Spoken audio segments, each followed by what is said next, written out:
menyerang Pak biasanya kalau Kalau virus itu ya MB pastinya mas. Kalau bakteri itu ya kayak cacar kayak gitu. Tapi yang sering itu virus. kalau vaksinasi itu biasanya kapan diberikan Pak? Ya mulai dari 0 hari sampai 14 minggu.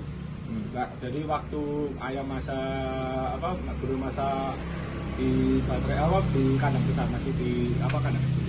Kalau cara mendeteksi gitu penyakit ini pada ayam itu gimana? Bisa pas awal-awal nih cara mendeteksinya gimana? Biasanya itu ada yang apa ayam krok krok gitu. Oh, gitu. Ya, jadinya oh ini kayak apa harus divaksin ini. Terus ya kita feeling aja sama Jenis ayam apa yang dibudidayakan kayaknya mas di peternakan? Apa itu? Layer yang unggulan. Oh, layer. Kayak apa gitu loh. iya. Saya lupa itu. Mungkin mas ini melihat susahnya dari kapan mas? Dari tahun berapa? 2019 akhir. Oke, selanjutnya menurut Bapak mengapa pencatatan yang baik penting dalam manajemen peternakan? ya gini mas, kalau kita usaha nggak ada pembukuan itu pasti ada masalah itu dan itu fatal juga ya. Harus ada pembukuan lah. Di mana peternak bisa memasarkan telur-telur hasil panen, Bapak? Kalau aku itu biasanya ke pasar, kalau nggak gitu ke toko-toko grosir. Terutama pasar. Akan saya lanjutkan. Kemudian permasalahan yang sering terjadi di peternakan masnya sama cara mengatasinya itu kira-kira gimana? Permasalahan yang seperti apa ya? Kayak mungkin ada yang rusak atau ada penyakit atau gangguan lain, mungkin ada virus atau bagaimana? Kalau gangguan sih relatif nggak ada. Ya ada mungkin, tapi kalau virus ya kita tanganin sesuai sesuai gejalanya aja sih Kak. Ya kita sharing-sharing dengan kelompok bagaimana penanganannya yang terbaiknya seperti itu sih, karena kita ada komunitas juga ya. Jadi untuk penanganan kita sharing terus dengan anggota lain. Setiap bulan kita selalu ada pertemuan, jadi kita membahas tentang gejala yang akan terjadi atau yang marak, antisipasinya seperti apa, itu kita sharing semua. Kalau ada peternakan di sini, kira-kira dari masyarakat itu ada yang mengeluh atau protes atau bagaimana? Untuk selanjutnya, kalau untuk perizinan sendiri itu atau regulasi di sini ada, Mas? Ada. Ini ada surat izin usaha sama surat bangunan itu ada. Untuk fungsinya sendiri ya, regulasi untuk perizinan di sini berapa? Kalau ini ya kita kan hidup kan pasti ada pembayaran pajak gitu kan mas. Jadi kalau misal kita ada masalah tentang berbau hukum, kita udah ada hukumnya gitu mas. Jadi kayak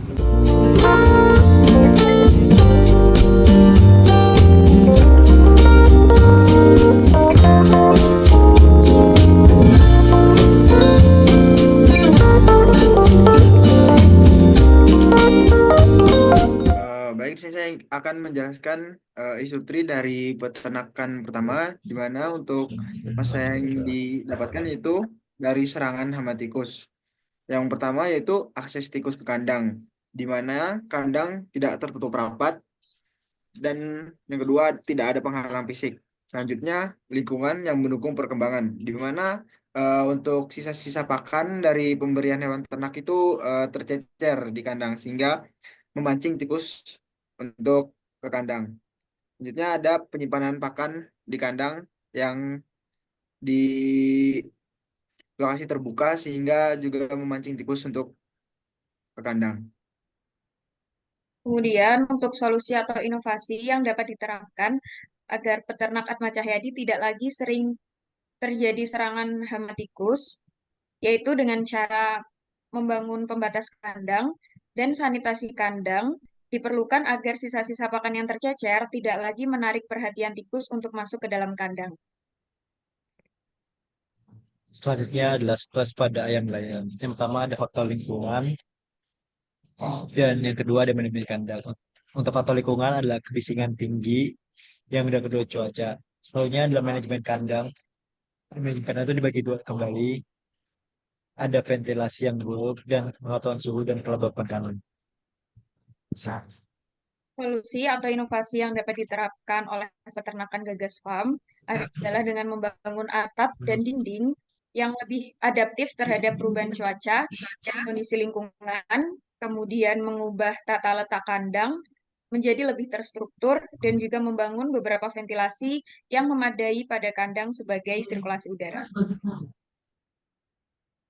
Lalu dari analis ekonomi dari peternakan Atma Cahyadi ini, dari populasi 5.500 ayam produktif, HDP yang dapat yaitu berjumlah 65,6%. Biaya tetapnya ada di harga 9.826.008 perak. Biaya variabelnya 77.950.000. Total biaya produksi 68.123.000. Penerimaannya 119.940.000. Untuk rasionya 1,76 yang dimana layak dijalankan. BP harganya yaitu 11.827 per telur. BP unitnya 3.406 per telur. MOS-nya 8.173 telur. Untuk persaingan MOS-nya 40,6%. Keuntungan kotor atau EBIT-nya 51.816.000. Pajak penghasilannya terdapat 1,295 juta. 1,295.000. Keuntungan bersihnya terdapat 50.520.000. Selanjutnya ada analisis ekonomi dari peternakan Gagas dengan jumlah populasi ayam produktifnya sebesar 2.137 ayam. Didapatkan HDP sebesar 92,9%, biaya tetap sebesar Rp3.213.333, lalu biaya variabel Rp48.050.000. Kemudian total biaya produksi sebesar Rp50.263.333. Penerimaan sebesar Rp70.841.000.